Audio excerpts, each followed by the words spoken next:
शंखी चक्री च नंदकी श्रीमान् नारायणो विष्णुर्वासुदेवोऽभिरक्षतु वनमाली गरीशाङ्गी शंखी चक्री च नंदकी श्रीमान् नारायणो विष्णुर्वासुदेवोऽभिरक्षतु इतीदं कीर्तनीयस्य केशवस्य महात्मनः नाम्नां सहस्रं दिव्यानामशेषेण प्रकीर्तितम्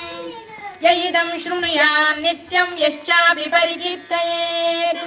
नाशुभं प्राप्नुयात् किञ्चित् सोमुत्प्रेह च मानवः वेदान्तको ब्राह्मणः स्यात् क्षत्रियो विजयी भवेत् वैश्यो धनसमृद्धः स्यात् शूद्रः सुखमवाप्नुयात् धर्मार्थी प्राप्नुयात् धर्ममर्थार्थी चार्थमाप्नुयात्